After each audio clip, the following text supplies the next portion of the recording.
బాపట్ల జిల్లాలో తుఫానును సమర్థవంతంగా ఎటువంటి ప్రాణ నష్టం జరగకుండా పోలీసులు విధులు నిర్వహించి ఎదుర్కోవడం జరిగిందని బాపట్ల జిల్లా ఎస్పీ బి ఉమామహేశ్వర్ అన్నారు. జిల్లా పోలీస్ కార్యాలయం వద్ద ఏర్పాటు చేసిన విలేకరుల సమావేశంలో ఆయన పాల్గొని ప్రసంగించారు.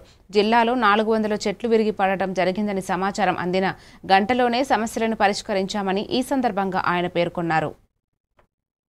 జిల్లా వ్యాప్తంగా మనం ఈ మోందా తుఫాను తీరం దాటిన తర్వాత బాపట్ల జిల్లా మీద ఎస్పెషలీ హెవీ రైన్ ఎఫెక్టు, అదేవిధంగా స్ట్రాంగ్ విండ్స్ ఎఫెక్టు ఉండడం జరిగింది.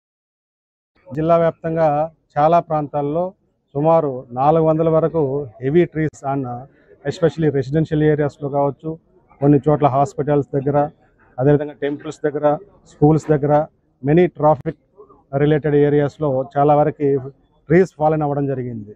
సో ఎటువంటి ఇన్సిడెంట్ జరిగినా కూడా మనకి రిపోర్ట్ అయినటువంటి ఇమ్మీడియట్లీ 30 to 40 మినిట్స్లో వాటన్నిటిని క్లియర్ చేయడం, అదేవిధంగా ఈ స్ట్రాంగ్ విండ్స్ ఎఫెక్ట్ జరిగినటువంటి సుమారు 130 వరకు ఎలక్ట్రికల్ పోల్స్ డ్యామేజ్ అన్నిటిని కూడా ఎటువంటి ప్రమాదం అక్కడ జరగకుండా, పబ్లిక్ జరగకుండా, వెళ్ళినటువంటి టీం కూడా ఇబ్బంది లేకుండా ఇమ్మీడియట్గా వాటి అన్నిటిని రెస్టోర్ చేయడం లాంటి కార్యక్రమాలు మనం విజయవంతంగా చేయడం జరిగింది. ఇదే కాకుండా మనకి ఎక్కడెక్కడైతే రోడ్ బ్రీచెస్ జరిగాయో పలు ప్రాంతాల్లో చాలా చోట్ల మనకి రోడ్ బ్రీచెస్ జరగడం జరిగింది.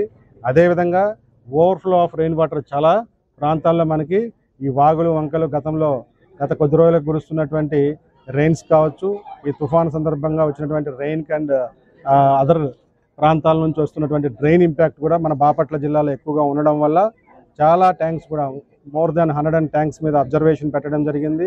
ఈ ప్రాంతాల్లో ఉన్నటువంటి హెబిటేషన్స్ అన్నింటినీ కూడా మన అబ్జర్వేషన్లో ఉంచుతూ పబ్లిక్ని అలర్ట్ చేస్తూ రిలీఫ్ సెంటర్స్ని మనం సుమారు మన జిల్లాలో 190కి పైగా రిలీఫ్ సెంటర్స్కి 13,000కి పైగా 13 నుంచి 15,000 వరకు మనము ఈ పబ్లిక్ని మొబిలైజ్ చేసి ఓవరాల్గా మనం జిల్లాలో ఈ తుఫాన్ సందర్భంగా ఎటువంటి ప్రాణ నష్టం కానీ ఆస్తి నష్టం కానీ జరగకుండా మన పోలీస్ యంత్రాంగం 24/7 తమ యొక్క సేవలు అందించి ఈ తుఫాన్ ఎదుర్కొని సక్సెస్ఫుల్గా మనం విధులు నిర్వహించడం జరిగింది.